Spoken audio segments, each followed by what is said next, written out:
All right, hi everybody. I'm Robert Hackett, senior writer at Fortune, as mentioned. So first off, just to understand the room that we're working with here, how many people live in New York? Manhattan or outer boroughs? Okay, pretty much everybody, as I expected.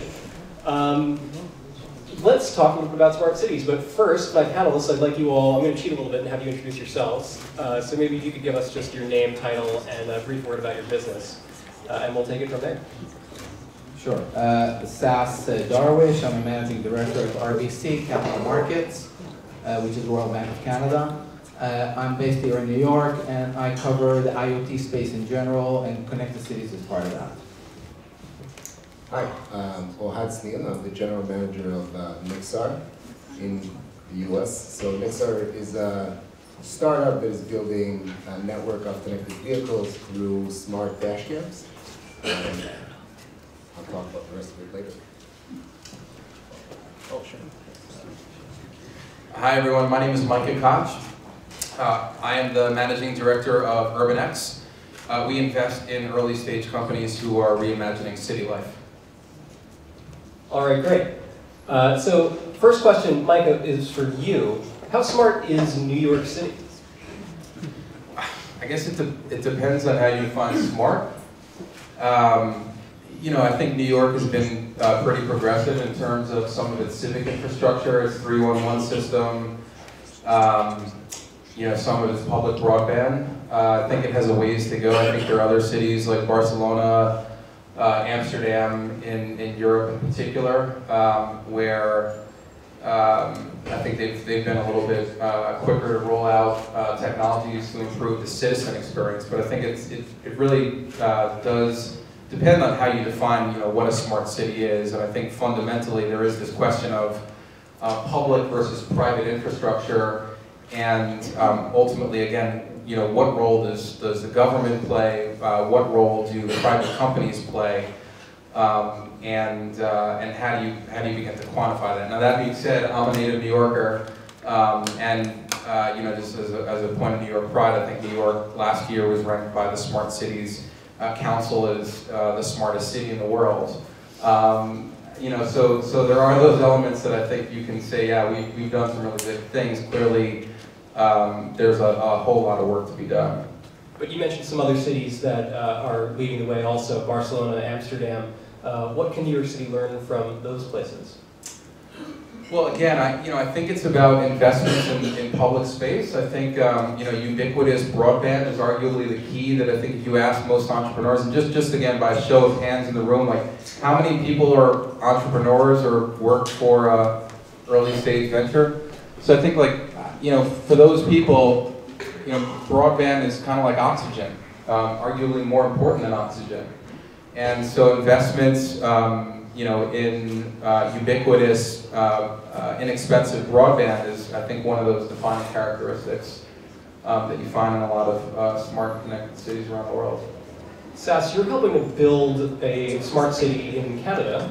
Tell us how that project is going. You're working with Sidewalk Labs on that, the Alphabet company. Yes. So Sidewalk Labs, if people don't know, is a subsidiary of Alphabet. Are people familiar with Sidewalk? They do the Wi-Fi kiosks in New York? Yeah, so the Wi-Fi kiosks in New York and very soon in London, it's a company called Intersection, which is a subsidiary of Sidewalk Labs.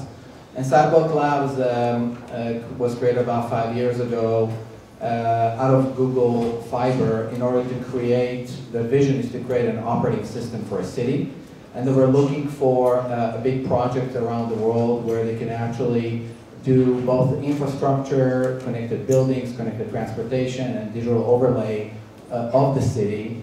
And they ended up bidding and winning the RFP for the connected city that's being built in Toronto, in waterfront Toronto, which is 800 acres of a space, and it's 14 acres that it's being built. And I, along with a bunch of colleagues from RBC, are helping Sidewalk and make this dream a reality. So if you go to sidewalktoronto.ca and you click on the top right part of the screen, you'll see a bunch of presentations that talk about the infrastructure, connected buildings, how the streets are going to look like. A very, very cool project. Now, are you building this from scratch, or are you retrofitting what's already there? How is this It's working? from scratch. It's marshland, basically. It's all from scratch. Okay, and how big of a challenge is that? How daunting is that to build a city out of nothing? Well, when you think about, you know, I want to kind of dovetail on what was said before. I think in order to become smart city, you need to have connectivity, ubiquitous connectivity, and I think it has to be 5G. When you think about connected transportation and connected buildings, 5G is not here yet, so except maybe Singapore and some other cities in China, it's very difficult to say that a city is smart, or real connected. But we're getting there. In 10 years, a lot of cities will have 5G connectivity, and you'll be able to see the benefits of that. So it is a daunting task to build a city from scratch, especially when you have marshlands, when you think about infrastructure, digging underground, you think about putting subways or streets or building tall buildings. I'm not obviously doing that. I'm part of the financing and advisory of that kind of project, but it is crazy when you think about what they're trying to do there. Not only the size, but also the vision itself. Obviously, you can't copy paste that into New York, but there are a lot of new buildings and new neighborhoods that are being built in a lot of cities where you can actually copy paste those type of activities. And what's the timeline for this project? The timeline is 15 to 20 years, believe it or not. And there are a lot of issues. If you actually go and Google that, you'll see there are a lot of privacy concerns and a bunch of other things. But hopefully they're going to break ground this year and start building that city. When can I get a condo there? Maybe in 5 years. Okay. Ohad, tell us a little bit about your company. You're building this massive sensor network by putting cameras in cars and then using that data to glean insights. So tell us, how is this working? Yeah, so first of all, the idea is to create a smart city product with no need to deploy, or with no need for the city to deploy sensors.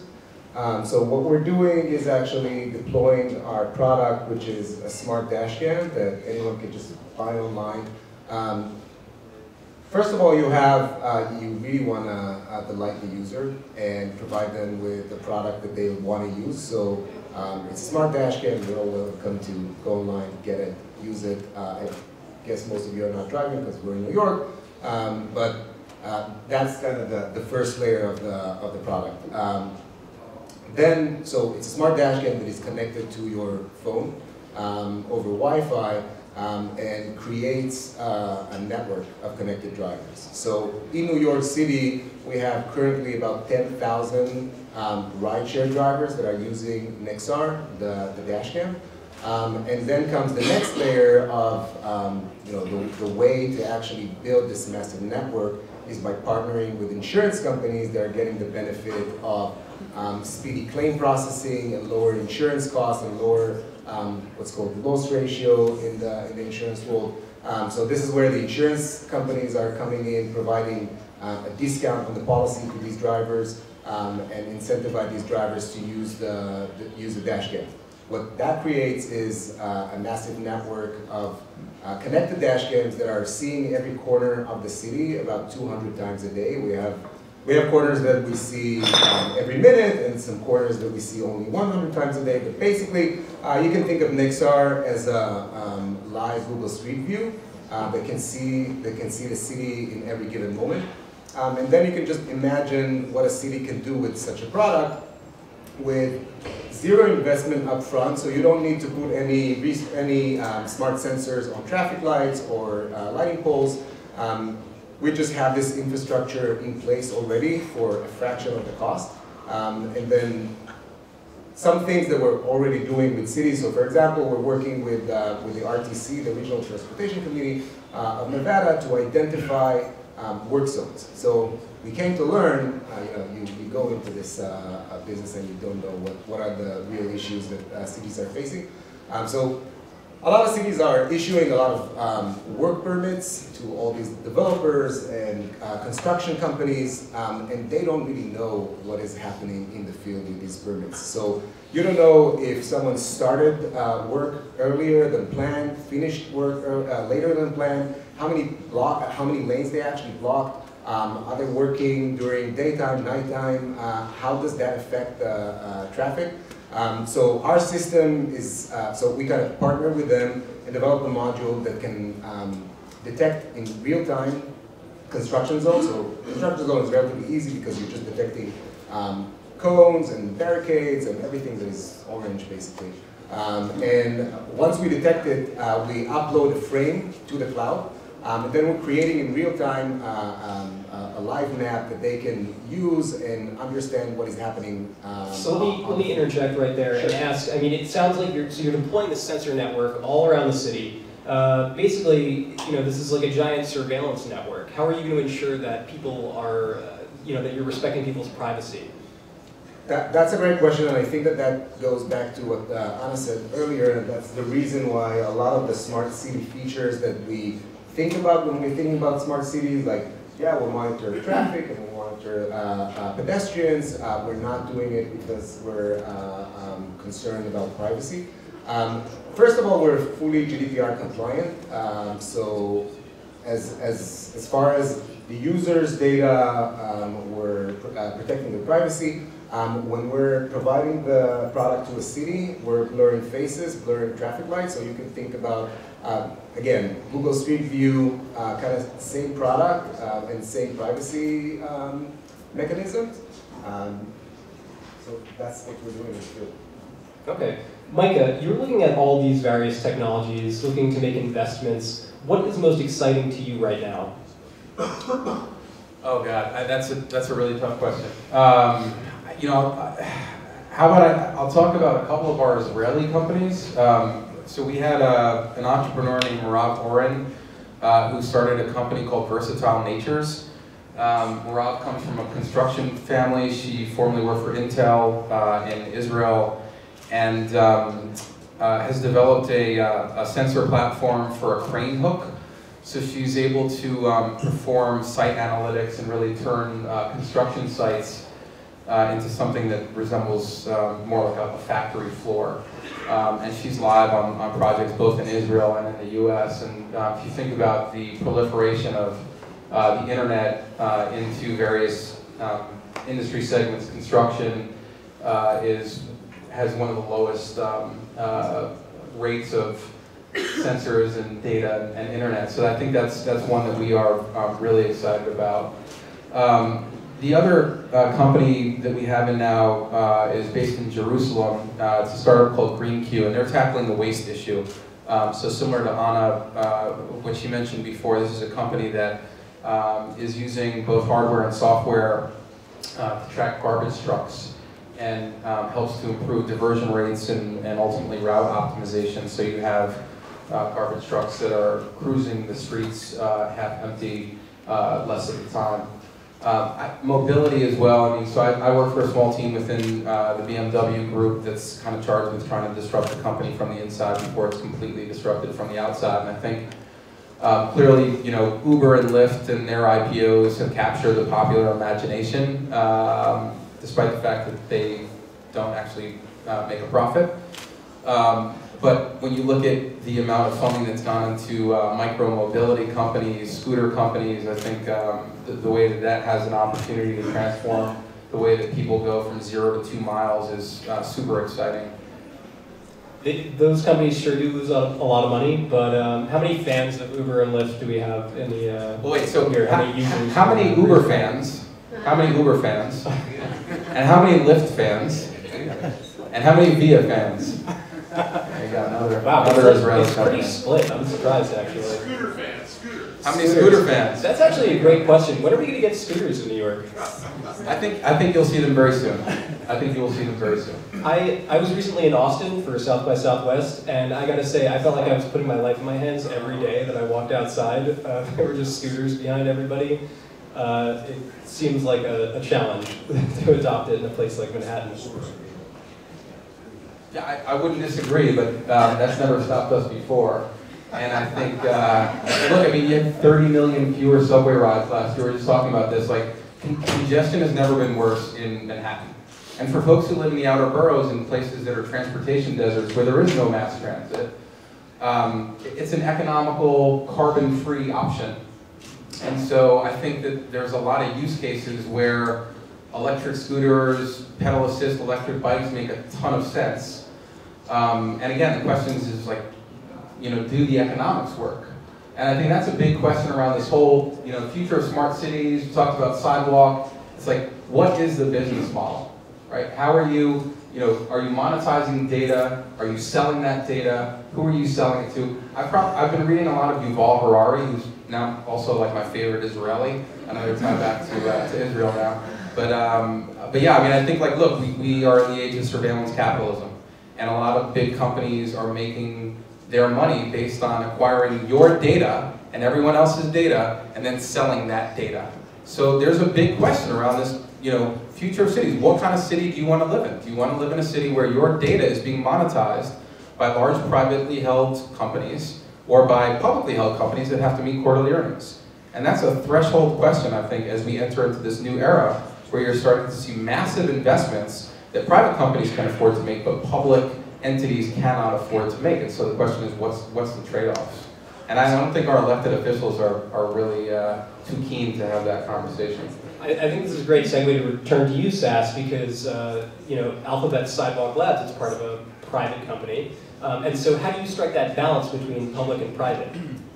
So I think one of the biggest issues is, you know, when you think about IoT or sensors, there's obviously a sensor somewhere out there that it's hardware and it's deployed and then it's connected and it pulls data and into different data lakes. I don't think today in New York you can kind of get away from being sort of, you know, being on one type of a camera or another. Obviously you have your phone that has Facebook and Google and Apple and a bunch of other things that know where you are and what you do. And you have no choice.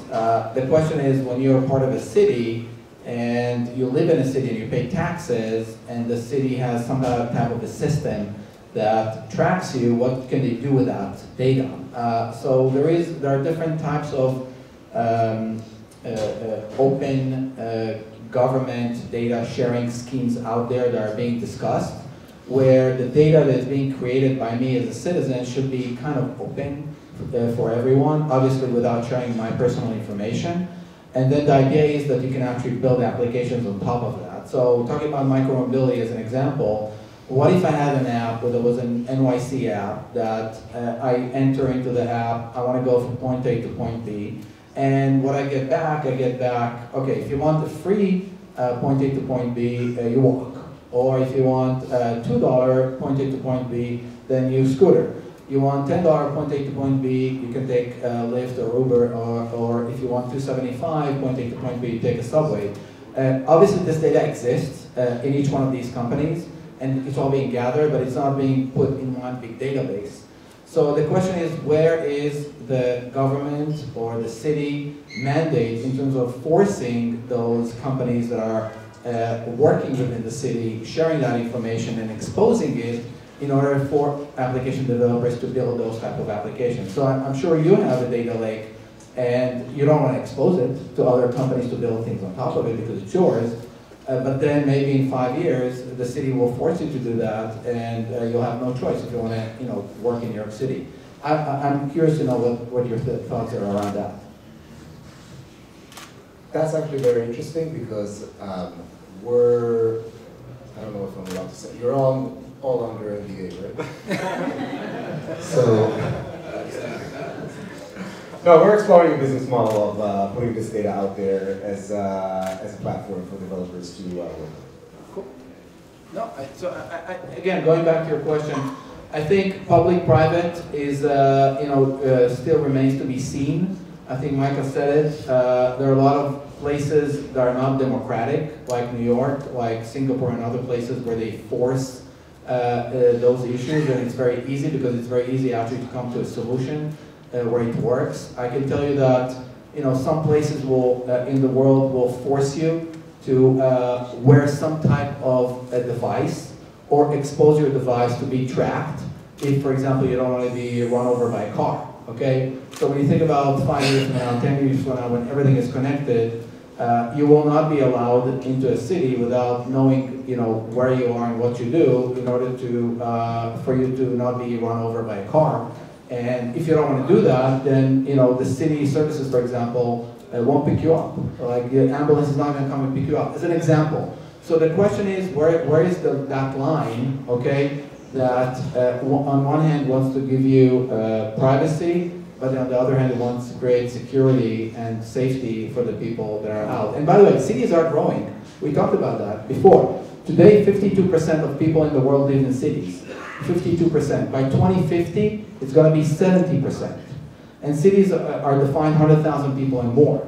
So cities are going to grow, are going to be more congested, are going to have major infrastructure issues. So the question is, how do you deal with that? And I think the time's too short to discuss.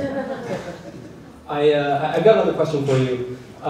So I was in Guangzhou at the end of last year, and I interviewed the head of smart cities at Cisco, and I asked him, how they decide what places they're going to work with, because there's the potential for human rights abuses. Some of this data is very sensitive, or can be, and can be abused by regimes for various purposes. How does Sidewalk think through those issues? Is there a process by which they determine what places are okay to work with, or? So again, I'm not representing Sidewalk. I can, you can go and look at their presentations and see how they approach it. But at the end of the day, because this is a very open RFP, very open process, in a very open country like Canada, it has to go through the different governmental layers in order to approve the data collection practices, the data sharing practices, and it's something that is being worked as we speak. So there is not one specific solution or one specific answer to that. What I can tell you, the end game will be the data is the city's data at the end of the day, and the city will decide if they want to open that data, share that data, and your data as a human being that lives in the city and pays taxes, or a business that's in the city and pays taxes, will have to be protected. Micah, I want you to weigh in also more about some of the new kind of innovative technologies that are going to be in these smart cities, and what you are most excited about there. You mentioned a couple of projects that you're working on, but I'm wondering if there's anybody in the audience, what is going to change their lives on a day-to-day basis? What's going to be the most sort of wow thing that's going to roll out in a smart city? Yeah, sure. So I think, to be clear, only about maybe 20% of our portfolio are B2G. In other words, the 20% of our companies are actually selling to government, where government is writing the check and is the customer. The other 80% are a mix of B2B and B2C. I'll say that I think most cities really struggle with the notion of housing, and in particular affordable housing. And so, as Saf said, people are moving to cities, and so it's really a supply and demand issue. So I think we've seen some things both around kind of data transparency of existing building stock. We have a portfolio company called Rent Logic, where you can search any existing building in New York City and understand, has that building had code violations, has it had bed bugs, etc. So the transparency around the existing building stock and ultimately how you address the issue around slumlords, I think is really interesting, right? For people who are considering renting in a new city where maybe they haven't had the chance to look around. But also in the way that we build. I mean, I think, again, we see a whole lot in construction tech that will make the process of building less expensive. We have a company that's using robotics to bend rebar, which is an all reinforced concrete in the pillars that you see in the ceiling and in the walls. So I think robotics and automation, particularly around the built environment, is super interesting. I see a couple of guys from FDNY in the back, and I think that there's a whole lot in emergency services. Yeah. These are early adopters of technology, and where there are life and death situations that ultimately make, first responders, more responsive and more safe on the job. I think there are some really interesting things that we see in that space. And then just the last thing that I'll plug is that, I'm super excited about electric mobility. I am bullish long-term on electric vehicles. I will say that having spent the last 3 years working for a legacy OEM, very, very different business. Different customer profile, different channels, dealing with the dealer infrastructure. I think Tesla has been great because it's captured the public imagination. A lot of things that Tesla does that the legacy OEMs can't do. And so the notion of, how do you put someone in an electric vehicle, for example, for a 3-month or 6-month period of time is super interesting without having to enter into a long-term lease or to buy an EV that might be outdated in 2 or 3 years. Or how do you use EVs for first mile, last mile transit to get people from transportation hubs to a specific destination where maybe then they hop on a scooter or what have you. But I think a whole lot of opportunity, not necessarily around technology innovation, but really around business model innovation and user experience innovation. Hopefully you'll start to see some of those things change people's lives soon. So, Sass, it looked like you wanted to jump in and say something as well. Yes, I wanted to ask Ohad something. So, what I love about Ohad's company, doesn't know, because we haven't met, that's the first time, is that it's... no problem. He said I'm always welcome to invest. So are you guys.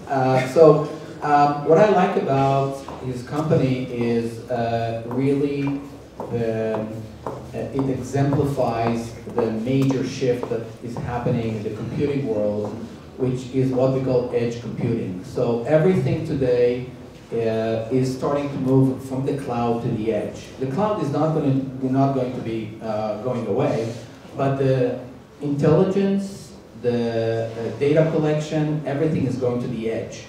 And that's what all the big companies are afraid of, because their monopoly on data is getting away from their hands. And I think companies like Nexar are a perfect example of how low-cost connected devices can actually change the way that you actually collect data and create a safe environment and a bunch of other things that even Ohad haven't thought about yet.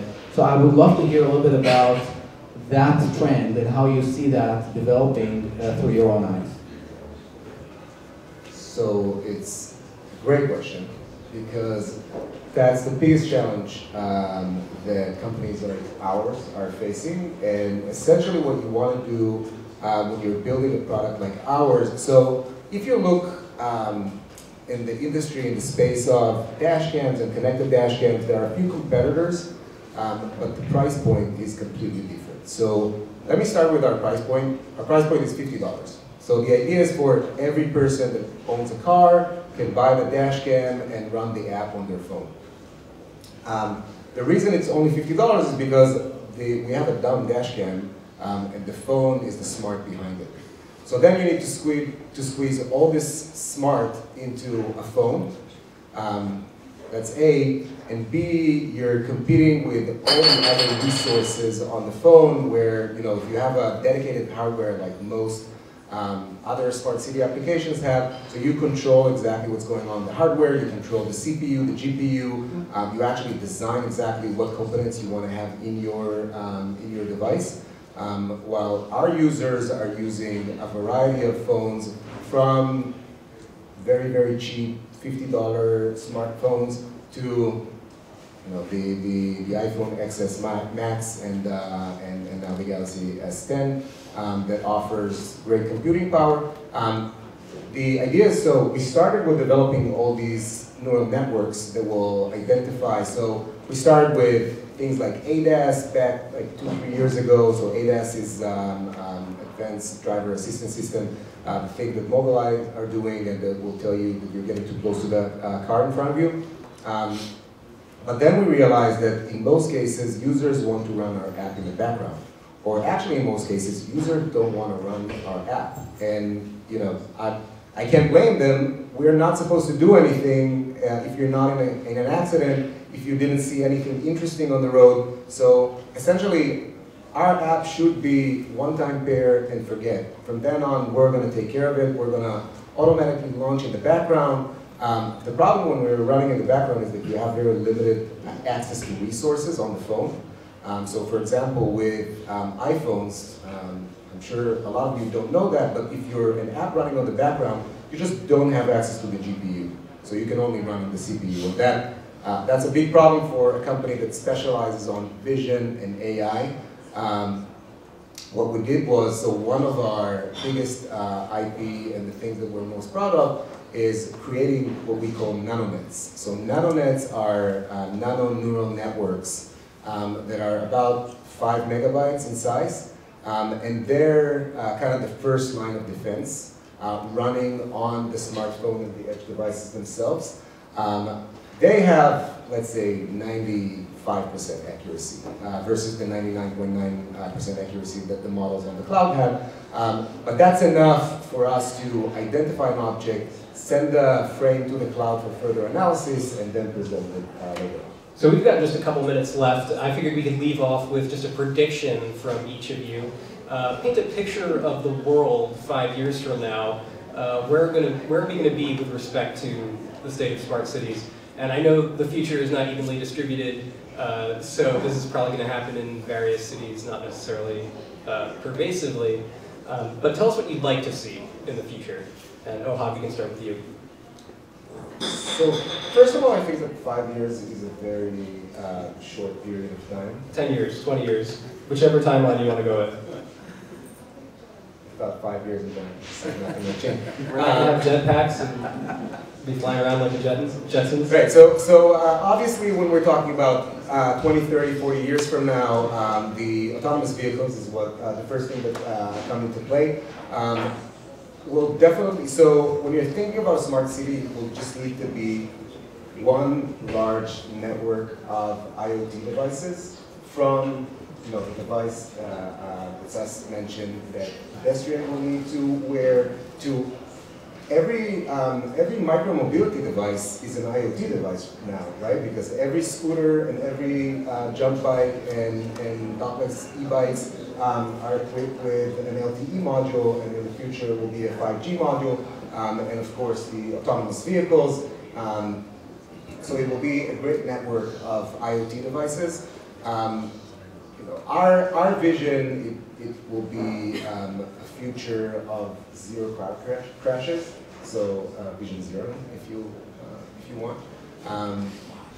And I think 5G is what basically allow all that. So in terms of speed, reliability, bandwidth. And Micah, let's have a quick one from you. Yeah, sure, super quick. So I would hope that the city is more resilient to extreme weather, and I think there are big investments in infrastructure that need to be made in order to make that so. I would hope that there's more supply of housing and equitable opportunities for housing for people. I do think that we will see AV lanes, and I would hope also that there's a corresponding investment in mass transit and public transportation infrastructure. And I think that government services will hopefully be more efficient and more responsive, and will harness technology in a way that better connects them with the people who they are supposed to serve. All right, Sas, finish us off. Yes, so I think we're going to have more chaos before Nirvana, and I don't know if the more chaos will be in the next 5 to 10 years and the Nirvana will be 20 or 30 years from now. It's very difficult to retrofit a city that already exists and already works, and you can do it with new buildings or new neighborhoods. So I think New York, unfortunately, will be kind of the same. You'll have maybe more surveillance and more data that's collected on you. But our day-to-day lives, when you think about your apartment, the way you use utilities, water, waste management, recycling, it's all going to be pretty much the same, unfortunately. Maybe in 20 or 30 years it's going to be different. And I have, by the way, a completely different view of autonomous. People sometimes confuse autonomous with driverless. I think these are two separate things which have to do with connected versus autonomous by itself, but that's a separate whole other discussion. All right, well, I'm certainly looking forward to that Smart City Nirvana. Thank you everybody for joining. Thank you my panelists for sharing your insights. Namaste everyone.